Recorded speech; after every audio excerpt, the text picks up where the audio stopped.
This is BBC World News Today with me, Kirsty Lang.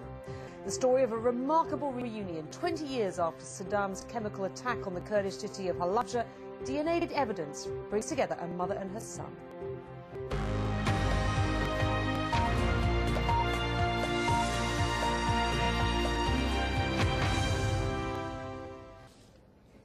"20 years ago, Saddam Hussein carried out a brutal chemical attack on the Kurdish city of Halabja, killing thousands of men, women and children. One 3-month-old boy, Zimnako Mohammed, was taken to Iran for treatment, where he was then adopted. He started a new life and had no idea what had become of his biological family. But now, 2 decades later, DNA evidence has reunited him with his mother. BBC's TV correspondent Jihar Gol reports.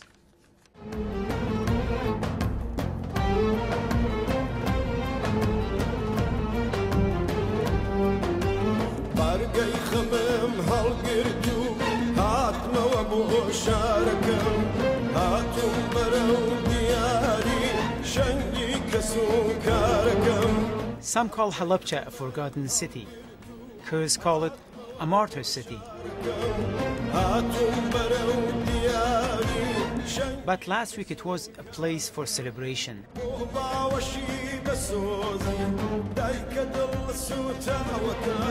20 years ago, when Saddam Hussein carried out a brutal chemical attack on the Kurdish city of Halabja in northern Iraq, Zimnako Mohammed was an infant boy.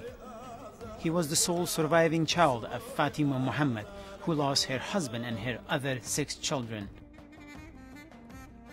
Zimnako was taken by Iranian soldiers during the closing months of the 8-year Iran-Iraq war.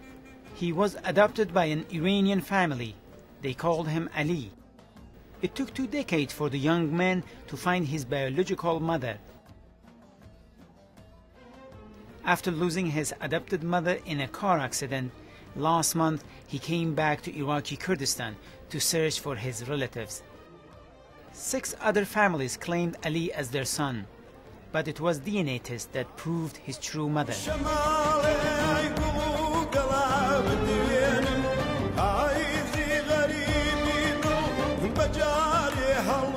بعد از بمباران شیمی حلبچه در حالی که 3 ماه داشتم به مشهد اومدم و اونجا توی خانواده ایرانی بزرگ شدم.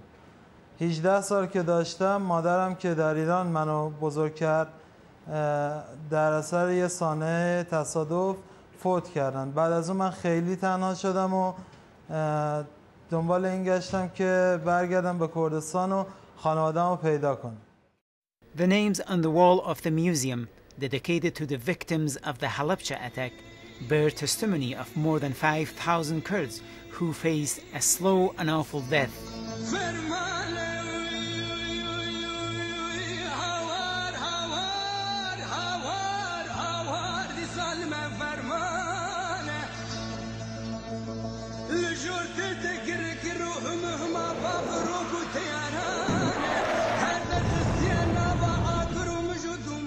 In the 80s, Saddam Hussein carried out his Arabization campaign, codenamed Anfal. Nearly 200,000 people died in Baghdad's scorched earth offensive against the Kurds. At the time, the international community, I regret to say, was silent on the issue, except for a few humanitarian organizations or individuals who maybe had a political authority or voice. There was very, very little recognition of the Anfal campaign. We want the international community to recognize Anfal as genocide because that is what it is. Zimnako's name is written on a gravestone in the cemetery for the Halabja victims.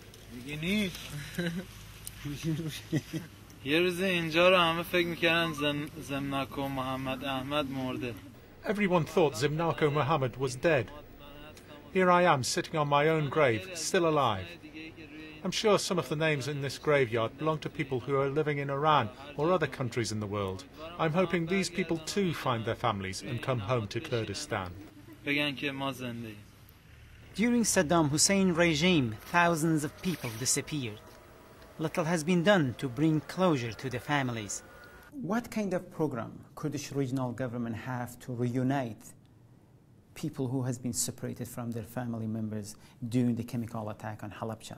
Until now, we, the Kurdistan Regional Government, haven't had neither the technological know-how nor the, let's say, the finances until very recently to be able to search for people like this and to try to bring people together.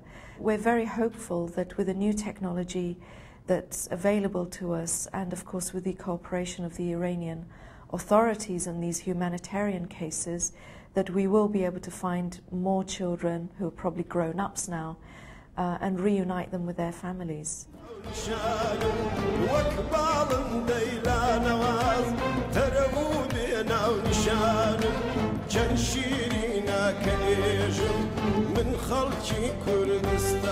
The reunion was a moment of joy for the city that once was an open cemetery. Zemnako's story brought hope to thousands of Kurds who are still searching for their missing loved ones.